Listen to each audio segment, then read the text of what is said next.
Good evening and welcome to the December 15th, 2011 Planning Commission meeting for the City of West Sacramento. Before we get started this evening, I want to remind everybody that there are slips of paper. They look like this. If you wish to speak this evening, please fill it out. This doesn't apply to the applicant this evening.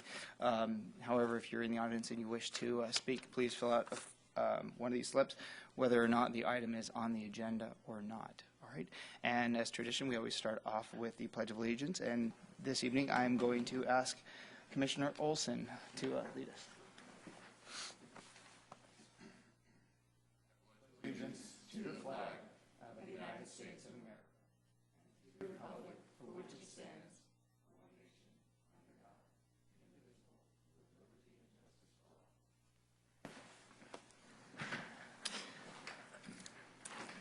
all. Thank you. First item on the agenda is presentations by public on matters not on the agenda, and I have no actual request to speak on items that are not on the agenda. So I will move on to staff communications. Mr. Tilley. Yes, thank you, Chairman Liebig. Just a couple of matters to note for the Planning Commission tonight. Council has met twice actually since our last meeting on December 1st. On December 7th, they approved a final parcel map for a small subdivision on Walnut Street that the Commission saw, I believe, last year. And they also approved the second reading of the River Road Venture Development Agreement, which your Commission saw a couple of months ago. They did also meet last night, but that was principally in closed session, so there wasn't any land use items to report on. I'm sure the Commission is aware this will be our last meeting for 2011, and we will be canceling the January 5th meeting, so our first meeting in 2012 will be January 19th. Certainly are looking forward to being a lot busier in 2012 and with many projects coming up, and we're also very optimistic that we will be restarting the city's general plan update, which will involve a lot of time here at the Planning Commission, starting up into next year with the policy document and then ultimately the environmental impact report. So that's a big one. We're excited to get going on again next year, and will be one of the, I think, a frequent item on your agendas, particularly in the second half of 2012. So that concludes staff correspondence. Thank you, David. Tonight we have one item on the agenda, and at this time we need to disclose any ex parte communications. At this time, the planning commissioners need to share with the audience whether or not we've had any communications outside of the public forum with any of the applicants. Mr. Chase. Yes, I had communication with the applicant. It's probably several months back, I think, following probably our last hearing here. I also had some communication. Okay. Several months back. I had communication with the applicant and concerned parties, the community. All right, thank you. And I've had a request for a meeting, but I was unable to attend at that time, so moving on. The consent agenda. Unless there is any discussion on the consent agenda, I would look for a motion. Make a motion to approve the consent agenda. Moved by Commissioner Galvan. I'll second that.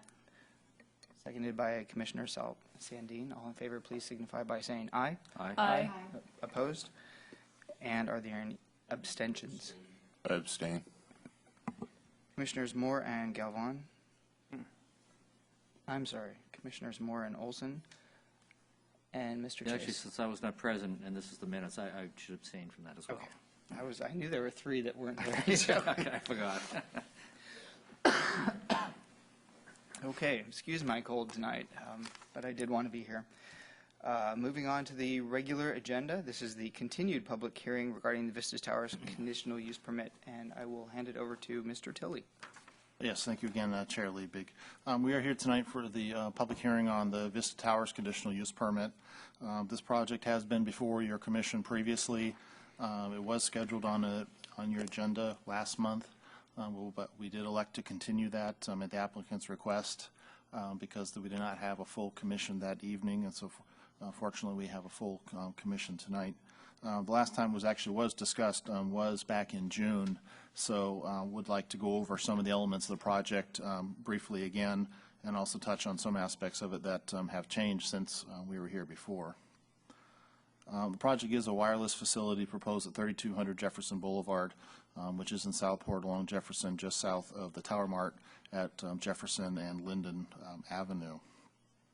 The project is largely the same as has been presented to your commission before, except that the proposed structure, which is a monopine design, has been relocated to near the existing shop building on the property, generally near the center of the property. This does move it further away from the residential areas that are to the west, and so now the structure itself would be approximately 150 feet from those residential properties along the east side of Allen Avenue. Since we have been before your commission previously, the applicant has worked to secure commitments and letters of interest from carriers to locate on the tower. It's staff's understanding that both Verizon and AT&T are committed to being on the facility should it be built, and that Metro PCS and Clearwire Wireless Internet provider have provided at a minimum letters of interest, and some of that material is provided as attachments to your staff report tonight. Also, since our last discussion and as part of the ongoing update to the city's wireless policy, the applicant did provide some photo simulations for alternative designs, and they will discuss those in his presentation this evening. And those photo simulations of a windmill application and also a water tank application were part of your packet this evening as well. However, it still is the applicant's preference and intention that the monopine design be the design that is considered by the commission. Staff believes the project would provide initial needed coverage and capacity in this project area. There are other wireless facilities are generally located around the perimeter of Southport and are generally not located within the interior of Southport. We believe additional coverage to be important, especially in this day and age, where as nationwide as many as 25% of households are wireless only, and in new growth areas we would actually expect those percentages to be higher. Those wireless households only is particularly important with the concept of reverse 911, which is one of the principal components of the city's emergency preparedness program, which actually just in the last month or so the city has begun taking voluntary registrations of persons' cell phones so that they can receive reverse 911 calls when the city does activate that system. Staff is supportive of the applicant's request to construct a wireless facility at this location. However, at this time, staff is not recommending approval of the monopine design at this time.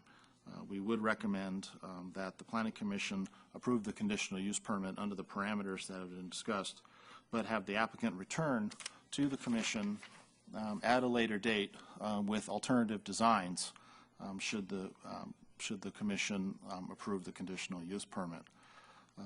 Alternative designs, there could be additional ones beside what has been presented to you this evening. There are many ways these facilities can be constructed, and staff, although we certainly believe that a wireless facility would be beneficial and provide service to the community in this particular location, at this point in time, we're not prepared to recommend approval of the monopine design itself.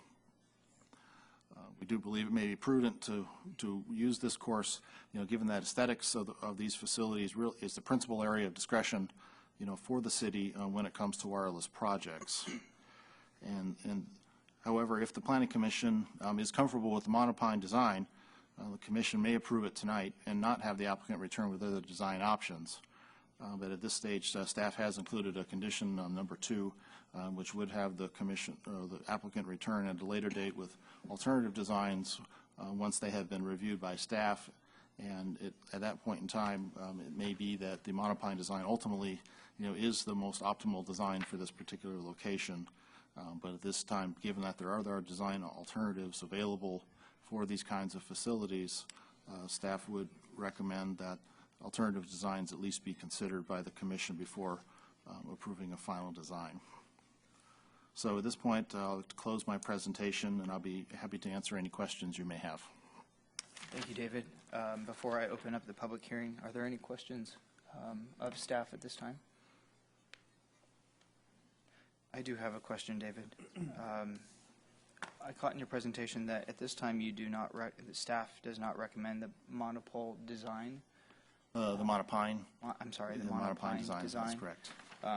Can you expand on that as to why? Well, as we have engaged this project and also simultaneously looked at our wireless policy and have received input both from the Planning Commission and also from the City Council on where we are headed with this particular policy area. We certainly believe that the design of the facility and the context around it is the most critical aspect for any of these facilities, particularly when they're located within, in this case, very close proximity to residential areas. And the city does retain a large degree of discretion as it pertains to aesthetics for these projects. And so we believe that much like with other projects, another project we have been working on where different design options have been presented, and particularly when those have been presented to the community, those community members had the opportunity to at least show which design what they felt was most favorable in their neighborhoods. And so at this particular point in time, again, given that this facility at the proposed height and its location and the surroundings certainly would be visible from numerous vantage points, and it would not be any secret to anyone that this is indeed a wireless facility at this particular location. We are not prepared, at least at this juncture, to support the monopine design concept and would like to explore other options before having final approval of the design. However, we are very much supportive of a wireless facility in this location. Thank you. Okay, at this time, I'm going to open the public hearing, and just to break down kind of the approach here, the applicant wishes to present separately, and then I do have one request to speak as well. The applicant is not limited to a three-minute clock for a presentation. However, comments after the applicant are in fact limited to a 3-minute clock. So please just keep your comments brief. So with that, I'll invite the applicant up.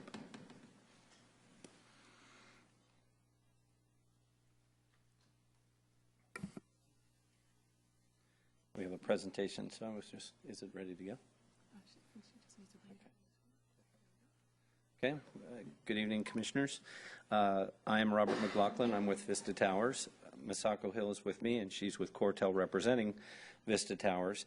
And we had we have a fairly short presentation, and I'd like to cover the need for the site as well as the tower design, because that seems to be the biggest element. So the need for the site, I'd like to start with something that Commissioner Moore spoke about last time. I think the quote was something like, "We worked very hard to keep these out of residential areas." And I think that's a perfect place to start, and I understand exactly what the contention is with this, but what you've done is, by keeping them out of residential areas, you've in essence created a circle around the residential areas.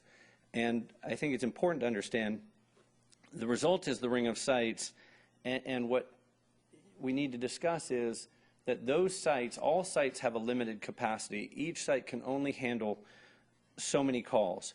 And so even if you made all the surrounding sites taller, they wouldn't necessarily do any more to cover this area in between them, because just of the capacity needs that will only handle so many calls. And so as soon as those calls are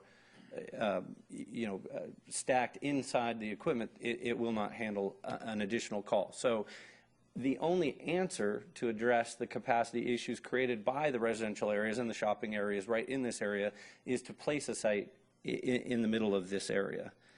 And these sites aren't static sites. It's hard to give you a true map because the capacity issues make these sites function more like a lung. When the sites aren't at capacity, they can actually cover more. And when the sites are at capacity, their coverage area shrinks. And so I put some circles up to give you an idea of maybe in a higher capacity time, the sites will shrink back and they'll only address the calls that are closer to it, the stronger frequency, when they start reaching maximum capacity.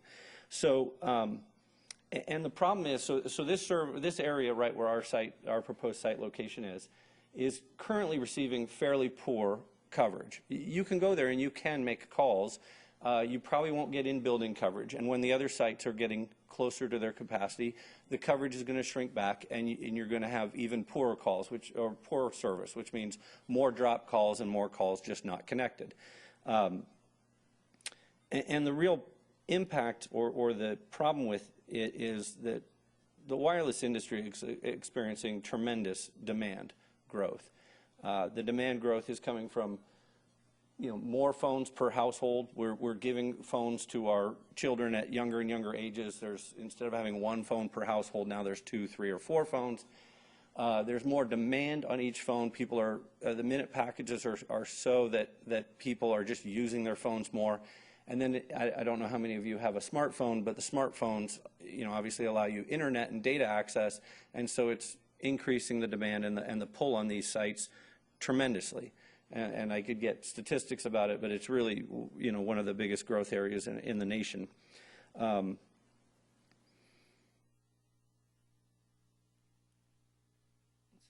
Excuse me, could I ask a Sure. quick question? Sure, Chase. The previous slide, if you could jump back to that. Sure. Would those areas represent, I know it's kind of an amorphous thing moving, but would those circles indicate closer to full capacity or at a lesser degree of capacity? It would depend on how many people within each one were on their phone. And so it is exactly what you said. It's an amorphous figure, so that is just a representation. And that circle could grow very large at 1 or 2 a.m. when there's nobody on it. You'll have a lot more frequency coverage capacity in this area. But proximity also has a lot to do with the ability of the frequency. These are very low-powered facilities. Proximity has a lot to do with in-building coverage. You can't successfully get in-building coverage from too far away. And that does go to speak to what David brought up earlier about 25% of the U.S. households have already severed their landlines. They simply use mobile phones. And to not allow the community members to have the ability to sever their landline is, in essence, I would equate it to, in essence, a tax, where that household now needs to maintain 2 phones because they can't get calls at home, or they can't rely on their phone getting calls at home. And, it could be $300 or $400 a year that they're paying in extra when they could sever their landline and just simply use the mobile. You can go on to slide 6. To properly work, antennas need to be, so this is a representation of what the coverage would be like by adding this site. There's not a lot of improvements that are fairly tall in this area, so you can see that it's a fairly uniform circle. The signal isn't going to be blocked anywhere, and you're going to service the large number of residential houses to the west and to the north of the proposed site location. So to work properly, antennas need to be at a certain height. We work very hard. We try to be an honest broker in that we try to find the height of the tower that allows good co-location, but isn't necessarily just asking for 120 or 130 feet.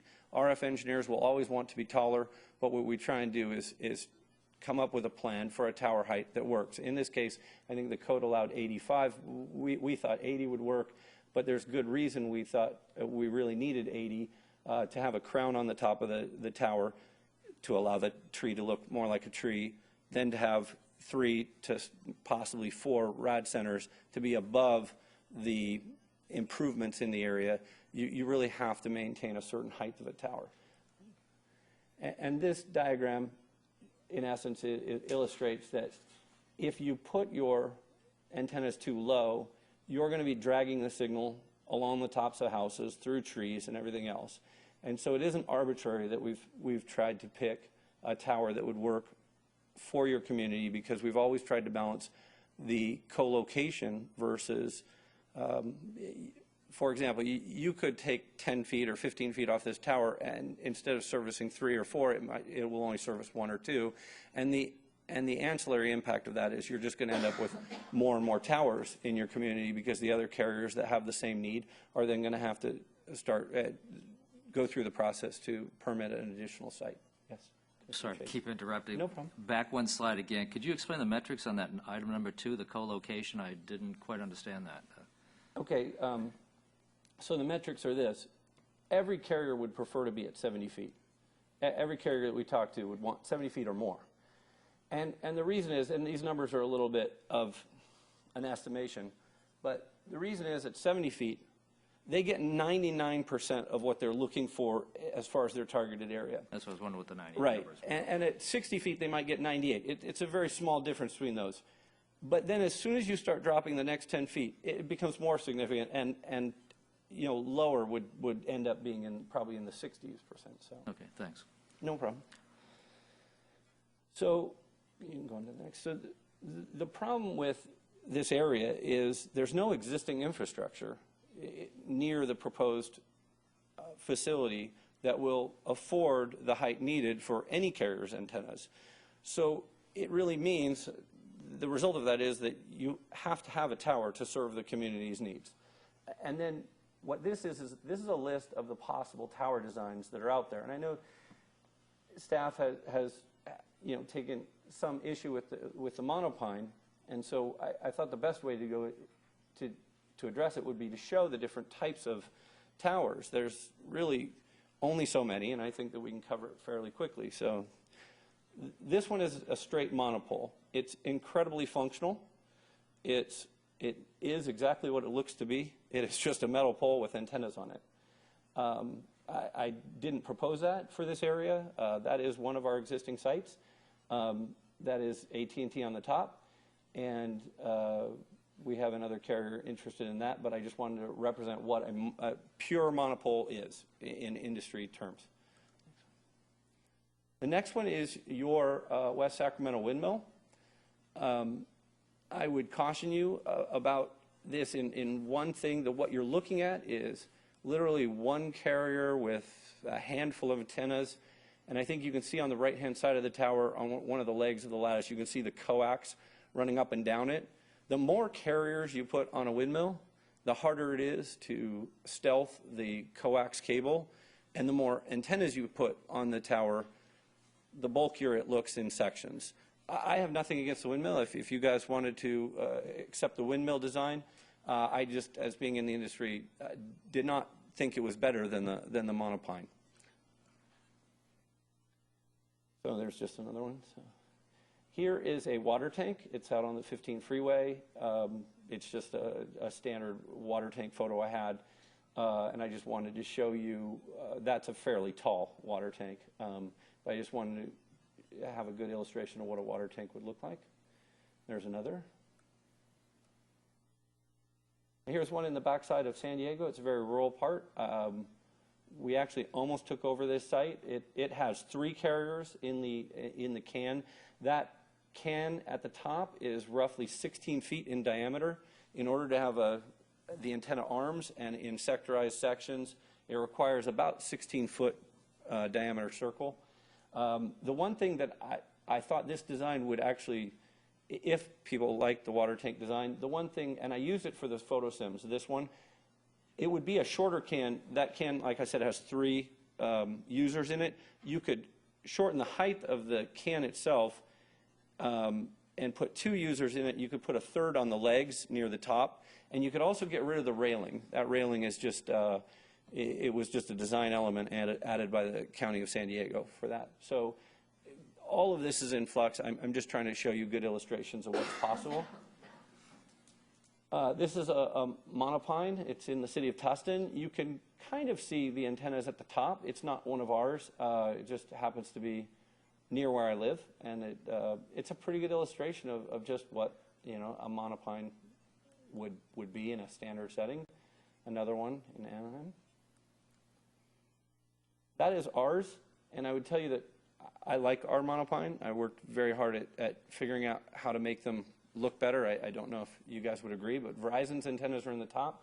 I doubt you can necessarily see them. There are steps that we take to assure that you wouldn't. That is on federal land. That is a national forest. It is a little taller than the trees right around it, but that's what we need to get the signal over the top of the trees. That's our Allendale or Pinewood site. What I'd point out about it is a number of things. You have a crown on the top so that your antennas don't stick out the profile of the tree. You have wraparound branches in front of the antennas, so the antennas aren't necessarily hugely visible. You have, I make the carriers, it's a requirement on construction documents that they paint the antennas green, and I also have them put a sock on top of the antenna for extra camouflage. Socks are expensive, but I think they serve a great purpose, and the reason I make them paint them is because if a sock ever blows off in the wind, I've driven by 100 trees where I see a bright white antenna sticking out, and at least if you paint it a green to match the tree, it gives you more time to fix it without the community members suffering through what looks like a very fake tree at that point. So we also start the branches fairly low on the tree. You can see the building is about 9 feet, and so we start the branches at 13 or 14 feet. It gives it a more natural, that tree is about 3 years old. I will tell you that every tree and every tree manufacturer gets better through time. You can now buy a tree that has a little bit wider branch at the bottom, so it doesn't look exactly like a pipe cleaner. But and the other part is that we order our trees, and we've all done that. We've done this on every tree, regardless of being required to or not. We order 3 branches per foot, and I think one of the problems with staff and the monopine and the mayor's comments and everything else are because of the existing monopine here. And I think it probably started with about 1 branch per foot when I originally saw it. It's not really a monopine. I would put it in the category of a monopole with a couple twigs on it, and that was never our intention to build something like that. Go on to the next. Here's an obelisk. I think it puts, unless used in the right context, I think it puts a fairly big visual image into the sky. So does a water tank. To some extent, it will draw more attention, but obviously if it fits the surroundings, it can be a good, useful tower type. The antennas are in that. The antennas are hidden within that too. I don't know why anybody would do that. There's a nice clock tower, so at least it has some function for the community. And go to the next. So the next is the existing monopine in Sacramento, and I have pictures, West Sacramento. I have pictures of it when it was first built.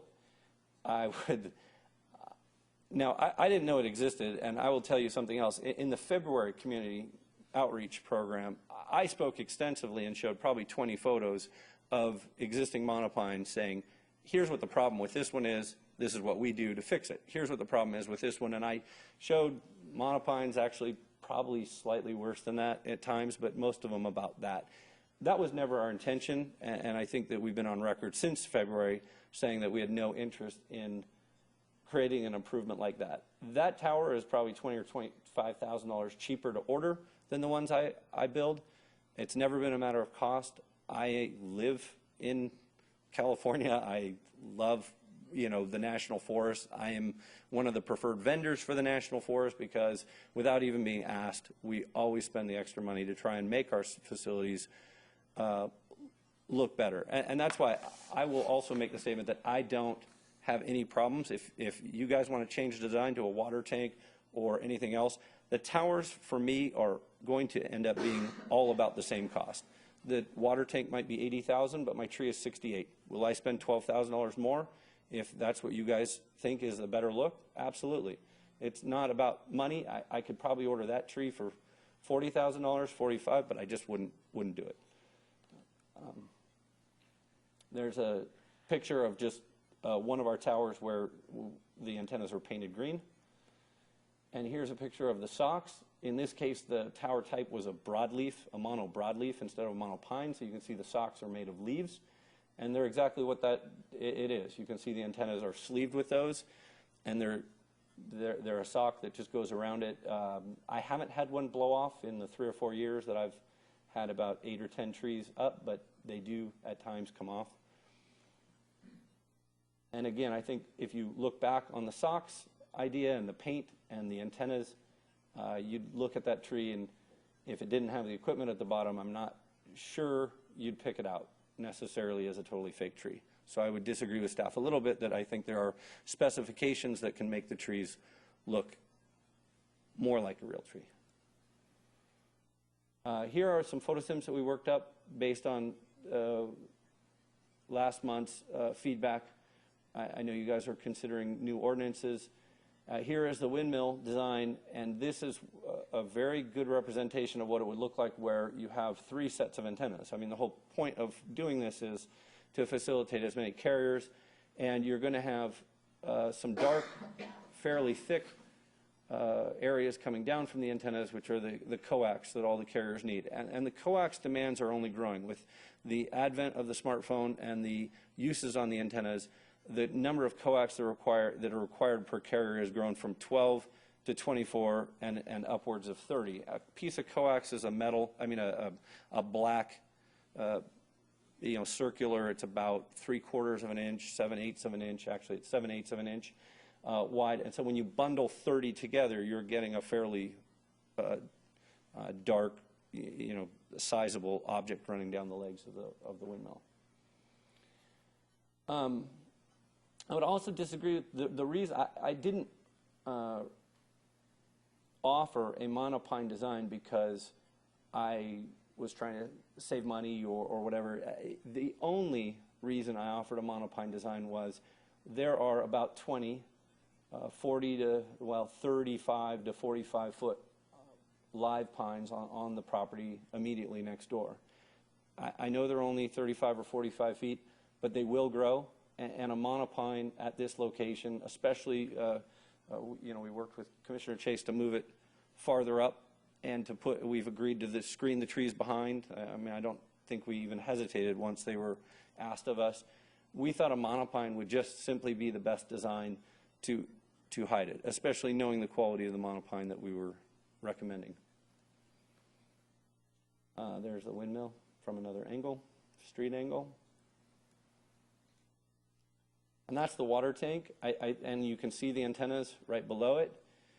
You can also, hopefully, and I could redo the photosims if it was important to make a decision on it, I can get rid of the railing that's around that makes it a little bit thicker at that part. Obviously, the 3rd set of antennas wouldn't be there until the 3rd carrier came along. I've represented the antennas as large as I think they'd ever be. Again, to show you what the most visual impact is, there are a number of carriers that use fairly thin antennas that are not as long as the one shown, but I wanted to make a representation that would be better, not worse.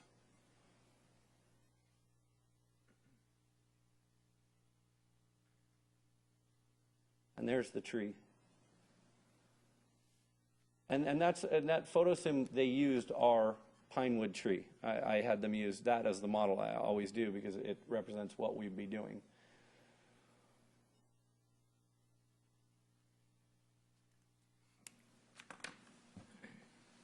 And that's the street view with a monopine. So to close, I would point out on this aerial the density of the residential areas you have both to the north and to the west. That's driving the demand. That's the reason every carrier is interested in co-locating on this facility. If there was an existing piece of infrastructure, I would understand, but I think that depicts the need and why we're here tonight. And I understand that it's you know, it's difficult. We're all tasked with trying to do the best thing we can, but if a tower is needed, there's only so many tower types. I'd love to work with you guys on the tower type that would be acceptable. Again, I only proposed the monopine because of the pines next door, and I thought with about another 10 feet of growth that monopine facility would blend very well. The other thing I'd like to address in closing is, I know the June hearing fairly well. I know there were two kind of issues or items at issue in that. It was the section F issue, where it was the code does not allow a single user monopole within 500 feet of residential. And I understand the intent, and that's why we worked with Commissioner Chase to move it as far away from residential as we could. There aren't a lot of properties that satisfy that, and I think that with a stealth tower, whatever you determine is a stealth tower, whether it's monopine, a water tank, or a windmill, we don't really fit that category. And obviously with a single user, Commissioner Moore had wanted us to approach other carriers, and we did that. And Verizon, in a little bit twist of irony, had come in to talk to David the next day, and there's a representative from Verizon here today. He had come in to inquire about possible locations in this area for a facility, and so we've worked together, and they've signed up and committed to this site as well. The other issue was the visual impact of the site, and that there's a required finding that there wouldn't be, and I don't know how to phrase it, too much visual impact. I would only say that the code allows us to submit for a tower at 85 feet. And if you're going to have a code that in black and white says that you can submit for 85 feet, a visual impairment or visual impact, I would think that you would have to have some presumption that the item that is allowed per the code can at least be in the photosim and get a presumption that the improvement itself wouldn't necessarily be the visual impact. If you read the code otherwise, you'd say, well, we know we have a code that allows a 55-foot office building in this area, but well, I didn't know the 55-foot office building would look like a 55-foot office building, and you would completely usurp the code, and then every project would simply come before you and be an arbitrary finding of whether there was a preference for it or not. So I'd say the gray area of the visual impact shouldn't necessarily undermine the black and white part of the code. And I'm not saying that there isn't discretion. I'd love to work with you on tower types. We worked to move the facility. We'll do everything we can to make the design as good as possible, but at the end of the day, you know, we don't have invisible paint. The tower is going to be there, and you know, I think it's going to serve the needs of the community.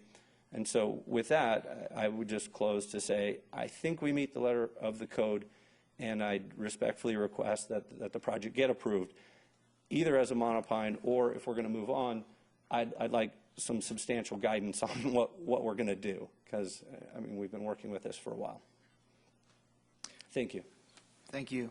Before we ask questions directly, I'm assuming we're actually going to have questions for the applicant, because we tend to have had them on this project, and we will have some technical questions. But before we do that, I would like to continue with comments from our audience, and I will keep the public hearing open so we can return and call the applicant back up if we so choose. So with that, Frank Shabram.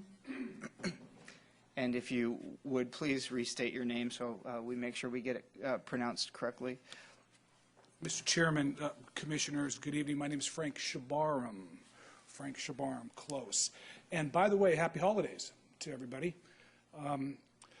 You may have recognized me. I'm in the audience in the past, but I'm an authorized representative for AT&T Mobility. And I wanted to make sure that I go on record this evening by being here on behalf of AT&T, and also to go on record that AT&T Mobility is rather committed on co-locating on this proposed Vista Towers facility. We have gone at risk, although we're not paying rent, but we are under contract, a conditional contract with Vista Towers right now, which has been in place since May. That will allow us to co-locate, once a building permit is issued by the city, should one be issued. And so we are definitely committed, and I think you may hear from somebody from Verizon Wireless, but please know that AT&T Mobility is committed to, I would say, spend about, well, hundreds of thousands of dollars in provisioning this site as a new wireless facility, and then, of course, the reoccurring monthly expenses that go along with maintaining a site. The third thing I wanted to mention briefly is that I want to be quick because I don't want to take away from Robert's introduction and project. I just want to make sure that I'm here to support the project. I'm in the wireless industry on behalf of AT&T Wireless. In the last 2 years, I've received approval on 4 monopines, 1 monopalm, 2 flagpoles, and quite frankly, I like monopines because monopines are great because they allow for multiple carriers to place their equipment in a camouflaged or stealth manner as efficiently or as effectively as possible. And so I like that monopine. I was also impressed, my ears perked up, I don't know if anybody saw, but when Robert mentioned that he is willing and perhaps able to go with a branch count of 3 branches per vertical foot, that is probably about 3 times as many branches per foot than the one that we saw earlier, the one that's in the city. The last branch count that I received approval from the city of Sacramento was at a 2.75 branches per lineal foot, which is deemed to be a heavy or high-density branch count. So I can tell you, you're going to get a very attractive and thick-looking tree. And so lastly, and in closing, I just would naturally would like to encourage you to approve this project and look forward to improving wireless service to the neighbors and to the community. So thank you. Oh, and also I'm available to answer any questions should you like. Thank you, Mr. Shabaram. Okay, that is the only request I have to speak. I will bring it back to the commission now for comments, questions.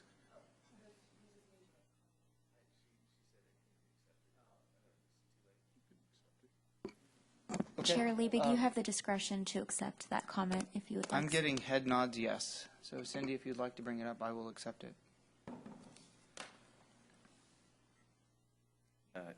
Oh, he did, okay. If you could, then just please clearly state your name so we have it on record. Alan Heine, representing Verizon Wireless, and good evening, Commissioners. I'd like to second a couple technical aspects of what's been stated this evening. One is the existing tower in West Sacramento. Previously, tower designs were based upon utilizing metal arms that would extend out with a fake fronge at the end of it. And to overcome some of that potential interference with metal, the arms of certain antennae were extended out very similar to the existing boom arms that you see on monopines. Nowadays, they're bringing them in a little bit more, and like Robert suggested, socking them and kind of putting them in behind the actual fronge, and with the paint combined, it actually makes for a much more stealth design.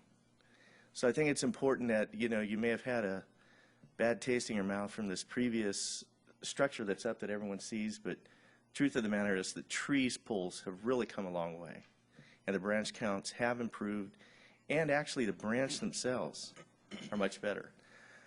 Another reason why it's important to consider the tree pull opposed to any other design is that nowadays carriers are using like frequencies. Verizon, for instance, uses PCS, 700, and 850 ranges in their frequencies. We used to be able to take like an 850 carrier, put a PCS carrier between them, and then another cellular carrier. Now it's very difficult to do that without separation. The best design that will fulfill that is truly a tree pull. It gives the adequate space that you can separate antennas from carriers and still disguise the antennas.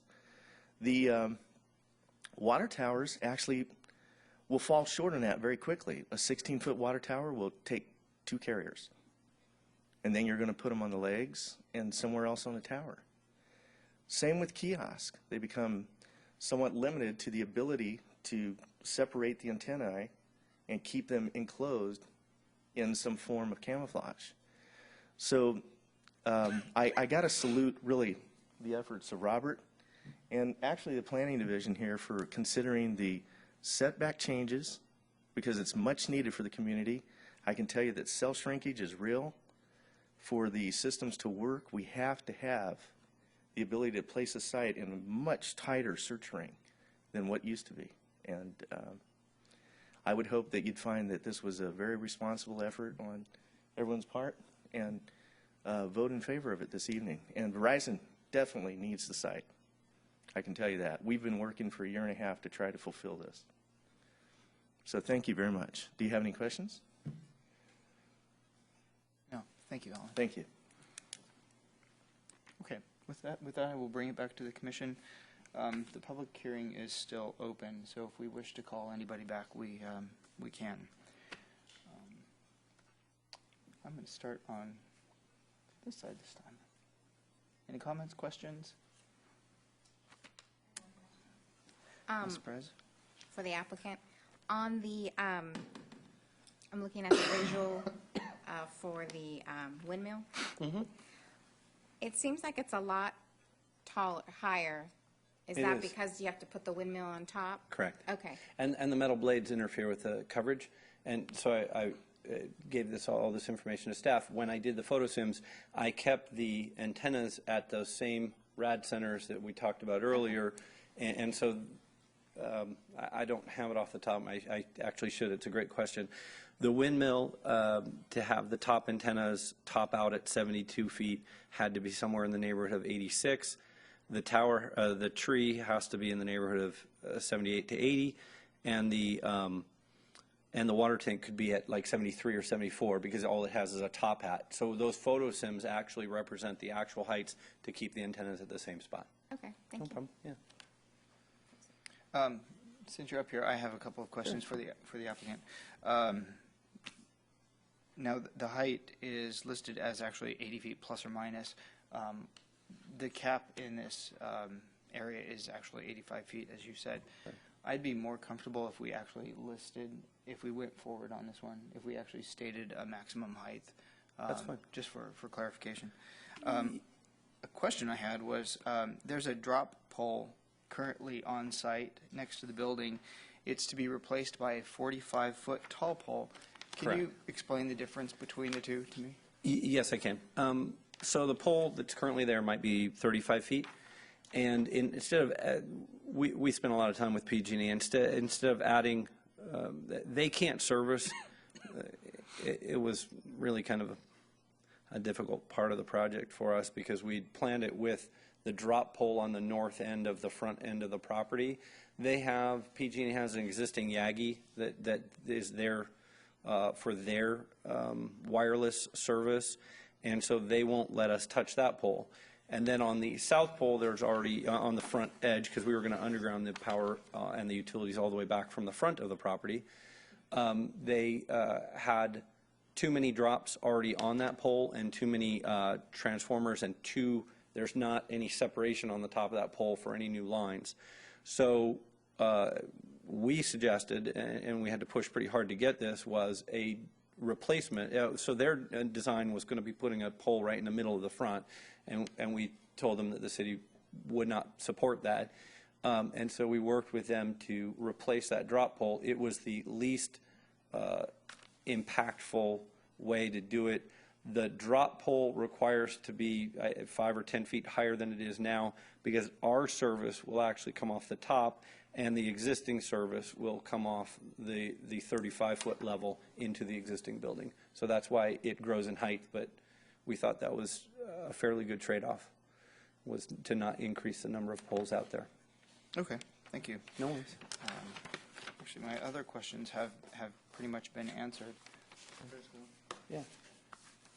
Robert, I guess my question is, and I see in the staff report that there was one of the applicants would also looked at maybe going to Our Lady of Grace, which it would be acceptable at. Did you look at acceptable sites within our city?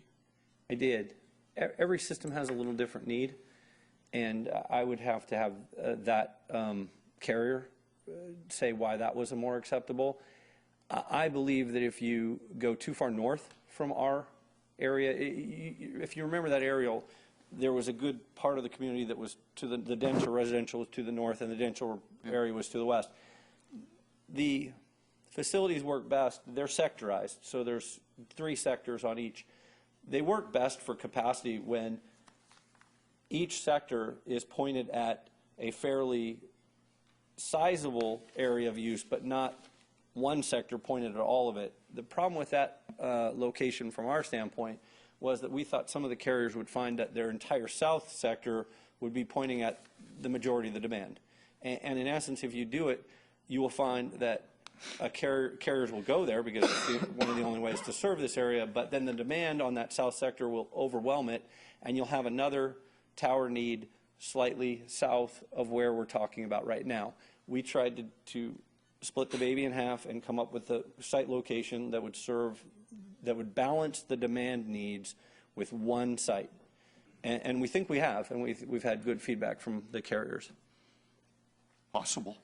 Yeah. You know, I mean, in hindsight of this thing, I wish when we first had the first meeting, I'd asked you to pay the city to hire a consultant that could come in and take care of answering our questions, that was independent. Okay. Because I have to listen to what you say and believe what you say, which I have no reason to believe it's not true. But I'm not sure, because I kind of believe that I was told by a carrier that I could have a lower site and it would be sufficient. And you're telling me that's totally impossible. They said that they could run a site with 2 carriers as low as maybe, 40, 50 feet. They can. It will lead to more sites. It will lead to tower lead proliferation. To one more site. Yeah. Well, at 40 feet, you could handle these 2. I would doubt that 45 feet. I would doubt that 45 feet would be truly sufficient. And well, I'm not. Yeah. Again, you're the expert, but I wish, in hindsight, I had asked you to hire a consultant for the city to come in and explain this to us.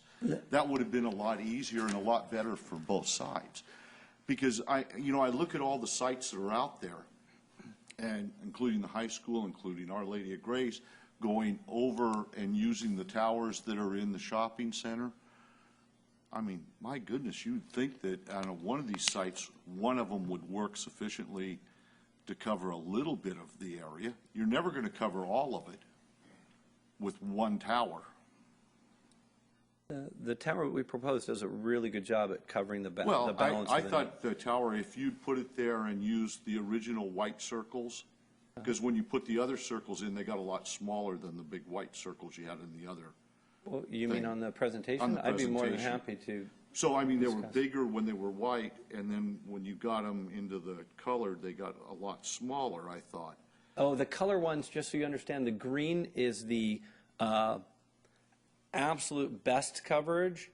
The blue that was shown on the map, that's still very good coverage. Right. It will not penetrate certain types of buildings as well. It really won't. I'm sure it doesn't. I want to go back to one thing that you said, and I understand.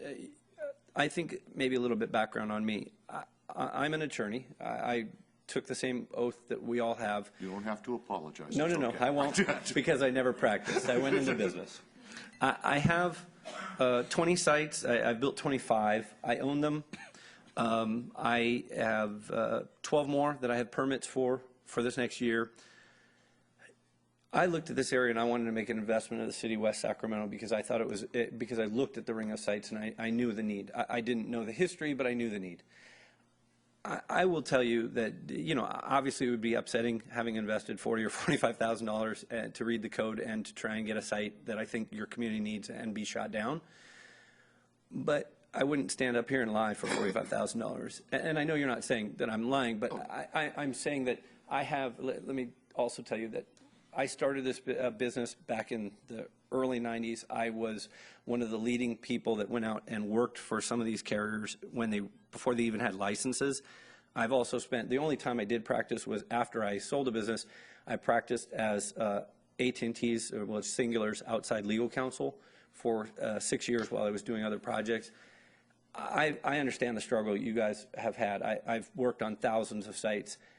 I wouldn't stand up here and tell you that the site wasn't needed or was needed if it wasn't. I think the location balances much more against the demand that you're going to see or your community sees.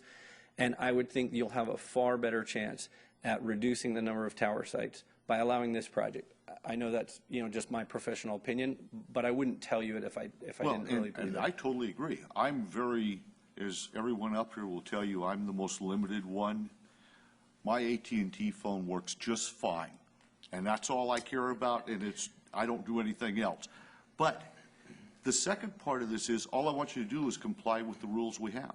And I think I am. I think the code allows the 85-foot. I think it allows that, Yeah. if you're 500 feet away from residential. That's Section F, and that Section F doesn't apply to me. That's a single-user monopole. I'm not a monopole. I'm I not was a here single when we user. wrote the rules, so I know exactly what we said. And I was here and I agree, but that isn't what we said. And so under our current law of 500 feet, it just doesn't apply. But how did, you were the one that addressed the single user. You said, you asked how many leases we had. We said we had one with AT&T. You said you'd like to see more carriers. Absolutely. So that the I'd more like to see the carriers, I'm not I opposed thought to the addressed. rule. Yeah, I just want you to comply with the rules. But I do, because you are the one that stated the rule as the double user. So, Okay. and then I'd like to build on that, because I think it's an excellent point. I remember the discussion, and then you moved to the discussion about the tower that went away in the other area, the Verizon tower. And I think Commissioner Chase kind of joked and said, well, there's why my coverage went. Can we get it back? And I think that's what we're all here today to discuss. That's what we're trying to do. What are we trying to do to balance the need? And I really, came in, day one to try and build the best possible site. If you think that there's another one, another tower type that works, I'm totally open to it. It's not a matter of money. I'd love to give you what you want. Guess what? I wouldn't have a clue. And I don't. Yeah, don't I worry. just want you to comply to our rules, and that's all I'm saying. Okay. Okay. But, so the real answer is, we didn't look at any alternative sites. I looked at a number of alternative sites, but they were right within that general area. Okay. And I picked it because it had access, because there was a distance from residential, because it was adjacent to pine trees that I thought would give good stealthing. I thought anything in that near area, if you moved away from it, you'd end up with a tower that was much more visible. So that's why I selected it. No worries. Thank you.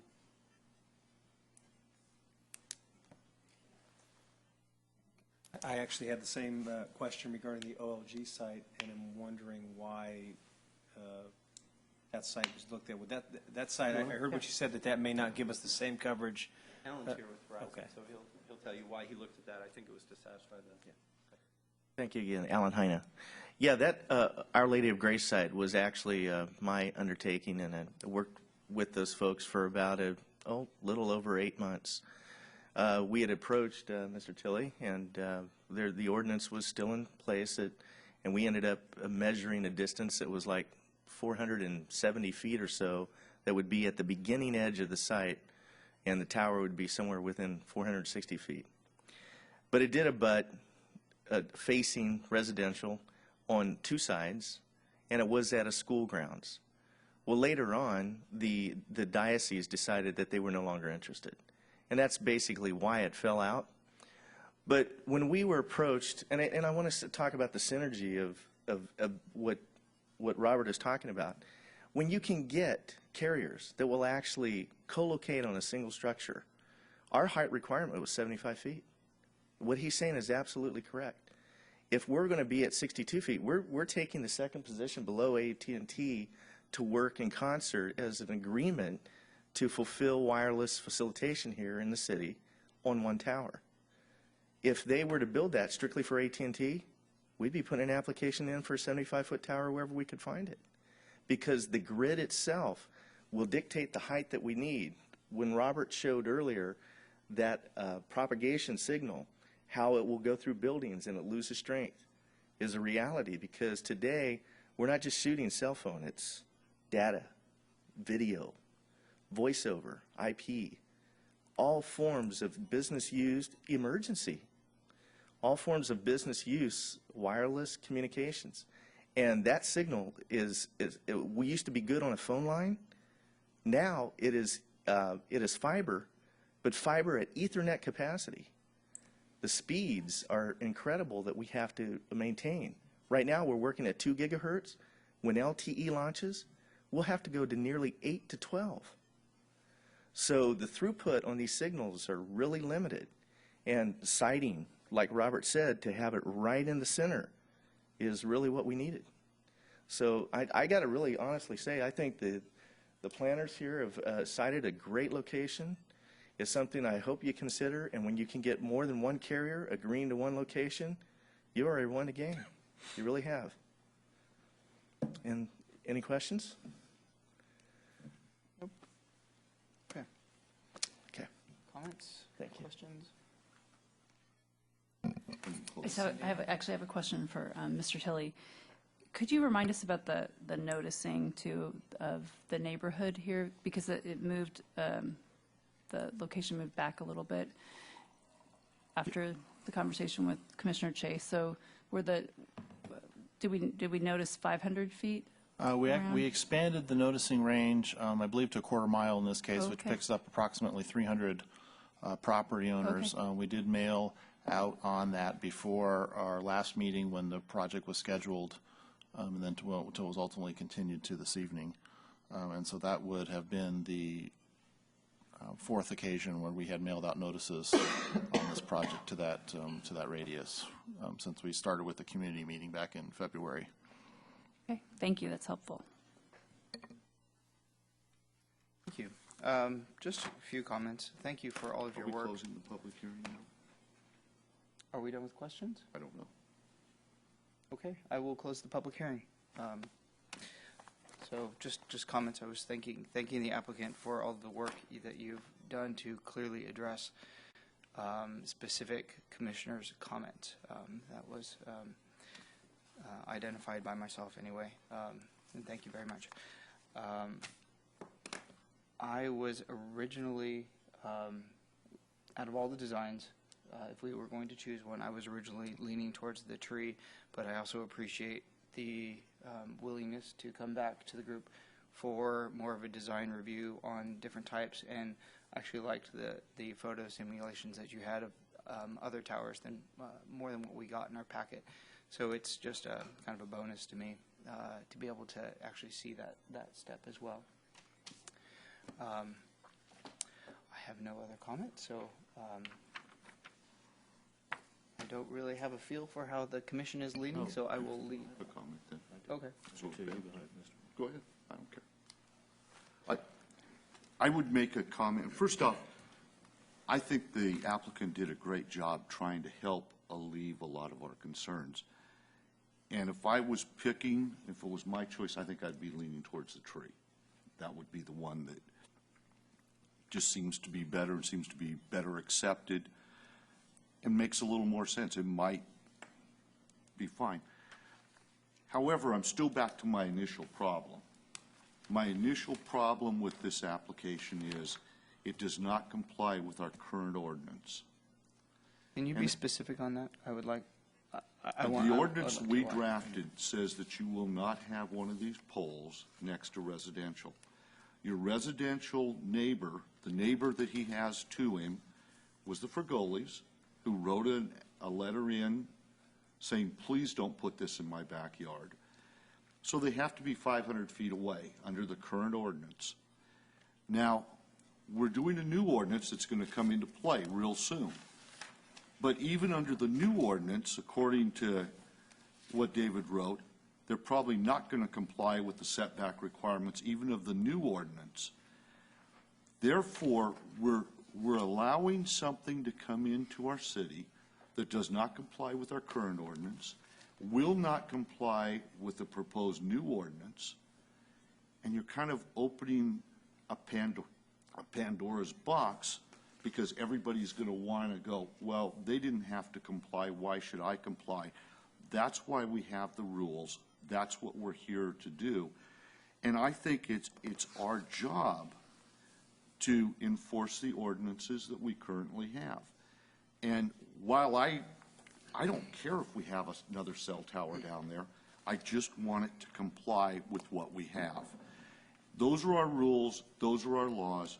we need to stand up and abide by them. And until they get changed so that we could do something different, I don't see how we allow this to move forward. And that's my opinion. I have a slight, well, I wouldn't even call it a different interpretation. The current ordinance says single-purpose monopole structure within 500 feet. That's the one we're talking about. Under the letters that they received, they included clear wire. Clear wire is a different use. I guess that would be my interpretation then. That is an internet use, and the rest of them are cellular. So even if you took the strictest definition of use, you have two uses, and that would make this applicable for a conditional use permit, in my opinion. So I think we're within our current ordinance. That's my If you're my in the understanding. current ordinance, your staff even said on page 3 that it's not going to comply with the new one. On the top of page 3, it says it won't comply with even the new ordinance. It does not comply with the current one, and it will not comply with the new one. Well, David, I wasn't here for the original one, but the one that we just worked on, I believe it would come to the commission in this case. And as the plans are laid out right now, well, and the way that draft policy is prepared, it requires a 2-to-1 setback. So with the way the project is laid out right now, they would probably be about 5 feet short on that. And so, well, twice the height of 80, I think, would be 160. So they would be about 5 feet short under that, which there would be provisions to gain relief from that strict provision. But under the, the current ordinance is what is applicable, to the project. And, there has been discussion about the Section F for a long, since we started this. And I think we attached the policy, to your staff report tonight, because we really wanted to have it in front of everybody. I think we want to, regardless of whether or not this is considered to be a single-purpose, monopole, or not, I think it is important to note that Section F and subsection F1 does provide an exception provision to that otherwise prohibition within 500 feet, whereas technical evidence acceptable to the commission would need to be considered showing a clear need for the facility and infeasibility of co-locating elsewhere, and then a duly noticed public hearing is conducted prior to approval of the site. So our reading of that provision is that this is not a blanket prohibition on wireless facilities within 500 feet of residential, that there is an exception provision in there that provides that if that technical evidence is,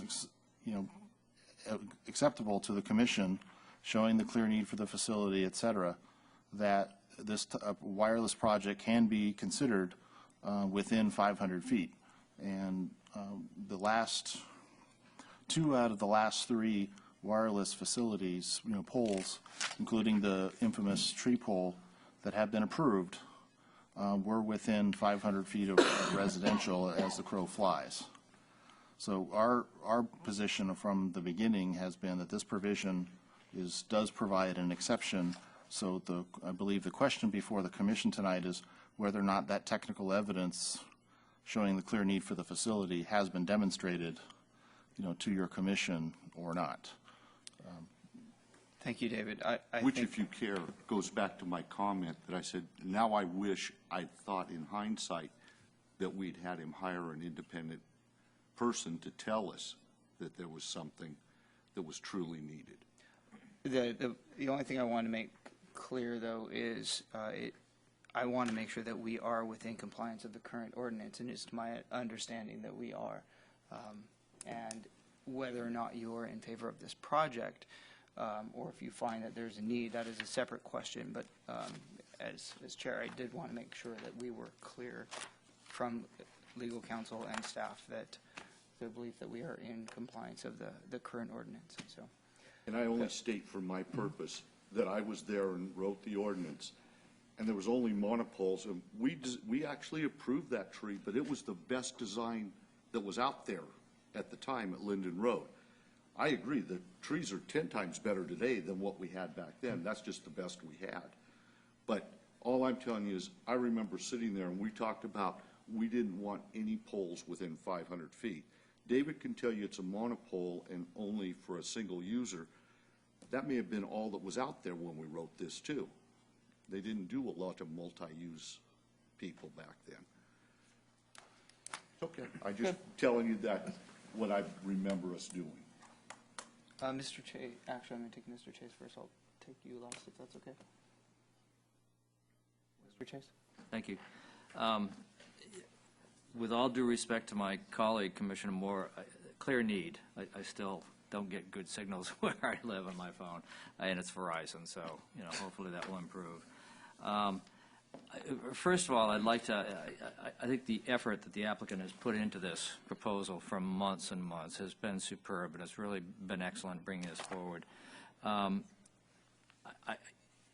The analogy that I see here is very, and I may have mentioned it once before, but it's very, having been involved in retail design a lot. It's like photometrics on lights. There was a reaction to high light poles for many years. Well, that's fine. Let's bring them down in height to get them more pedestrian friendly. Well, to maintain the same photometrics as you stated here, you're going to need a lot more of them. So I think there's clearly a trade-off. It's either higher poles or lower poles and more of them. And I'm not here to say which is the best solution on that. I do really want to commend the applicant for moving and relocating, being able to relocate the tower further east on that particular site, working with the property owner. I think, there was no question it was directly adjacent to residential property before, and now it's pulled in, and I think that is a definite improvement. I think, with regard to the 5 feet or so that we may be off here, I do see with the discussions that we've had, not just with your presentations, but our ordinance as well, that we're not just dealing with aesthetics. I think we are dealing with public safety as we're finding people, using their landlines less often and needing the cell phone. So I think we have to take that. To me, that probably would be enough justification to deal with a 5-foot, shortage of distance on something. The interesting thing that I wanted to comment on, and I don't have an answer, but the alternatives that you brought in. I did want to comment. I think we've seen trees, and I do have to say the trees, and particularly the three three branches per foot that you referred to, is a far cry better than the first tree I remember seeing, I think, on the 405 freeway down in Los Angeles, Sepulveda Pass, 20 years ago. So it truly have come a long way, and it sounds like the tree that you're proposing is the the top of the line right now. What I find interesting, though, is we're dealing, I think, oftentimes here in items that are certainly higher than most people are used to, and that's a lot of the contentiousness here. But I think I look for a point of reference, and the tree, I think, interestingly enough, we all have a point of reference. We all know what a tree looks like. We typically know how high they are, and when you see an 80-foot monopine adjacent to 45-foot pines that maybe one day will grow up to meet it, they're going to look different, and they do. Not that they're terrible, but they've come a lot better, but they are different. What I found was interesting from your proposals here, the windmill and the water tower, is that those became, I think, more iconic elements, and they're elements that you didn't have another water tower next to it to say, oh, this one's higher. It clearly stood on its own, and it became I think it had the ability to not be defined height-wise to other elements, and that would hold true for the windmill, the water tower, and perhaps any of the other elements that there's not a point of reference nearby to say, to compare them to. So I found that interesting, depending on what the commission chooses to do, as an interesting possible approach, and I was at least somewhat relieved, although it's not within our purview to get involved in cost issues here, to hear that those could be feasible. I would like to perhaps have some discussion from commission, but to me the other elements clearly took it out of comparing a tree. How good is this tree looking to another tree, and would allow an element that didn't jump out at you, much the same as the windmill over at the river north of it. Again, I think it's an iconic element. It almost becomes a positive element to the community, and perhaps something here could as well.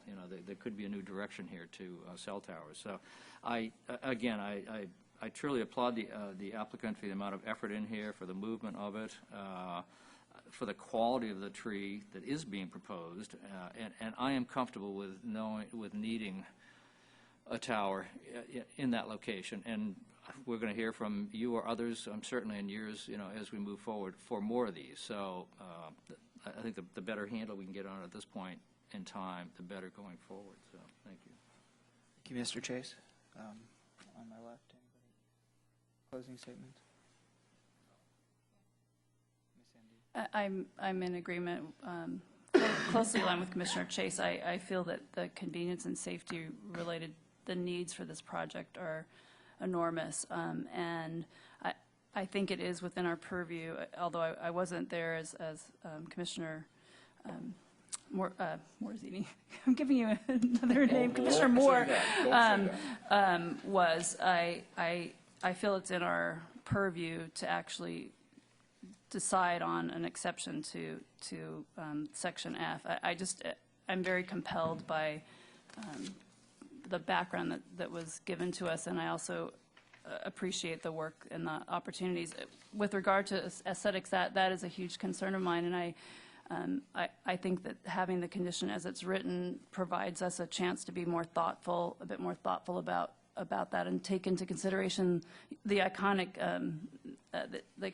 nature of options that you mentioned. And I completely agree about the comparison. That's always it's the dissonance of something that should be X, but it's not quite, and it catches your eye, I think, more in that way.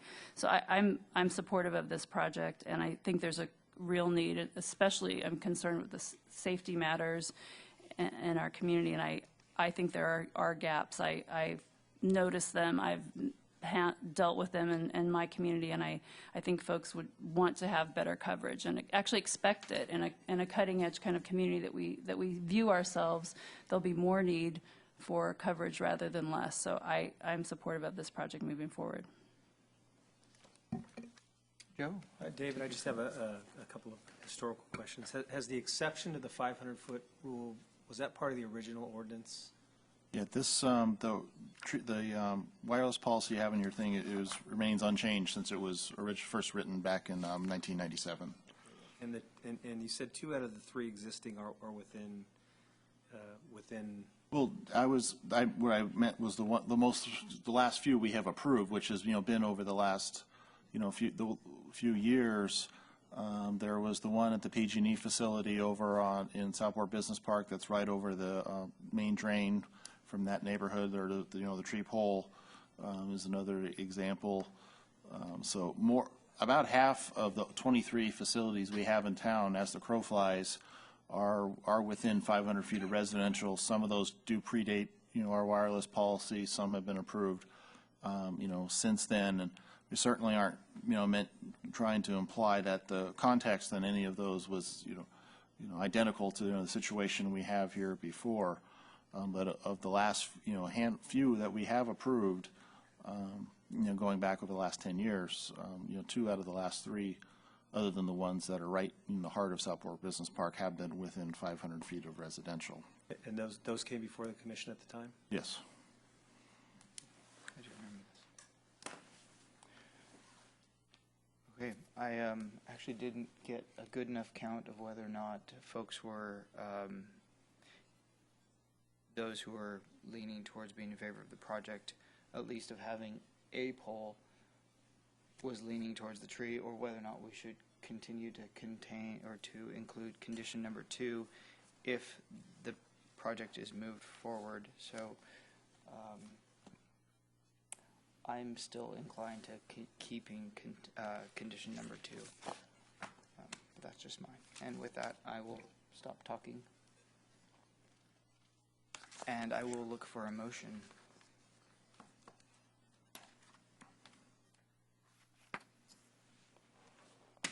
Or we can I'll move the recommended action. I'll move the recommended action. Moved by Commissioner Sandin. Second. Seconded by Commissioner, was that Mr. Chase? Seconded by Commissioner Chase. All in favor, please Chair signify. Liebig, I'm sorry, may I interrupt just for clarification? You're making a motion to adopt what staff had recommended with the second condition of approval. Yes. Correct. I'd like to amend the second sentence of that condition. It currently provides any new design shall be reviewed and considered by the Planning Commission, and have that changed to any new design shall be reviewed and approved by the Planning Commission in a public hearing. That was the As original. stated by council, my motion. The project removed by Commissioner Sandine, Second agrees with the. reseconded by Commissioner Chase. All in favor, please signify by saying aye. Aye. Aye. Opposed? No. I heard 3 noes. Would you like a roll call? Yes, I believe a roll call vote would be appropriate. Okay. I will start on, Have the Okay. Madam Clerk would conduct the roll call vote.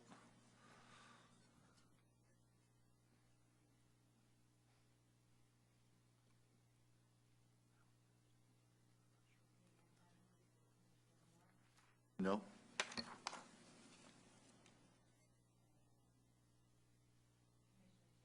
Aye.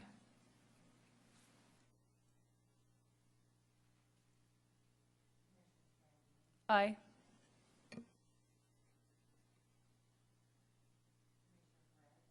Aye.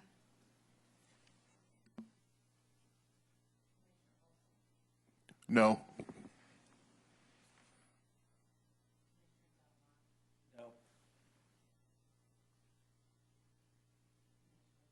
aye.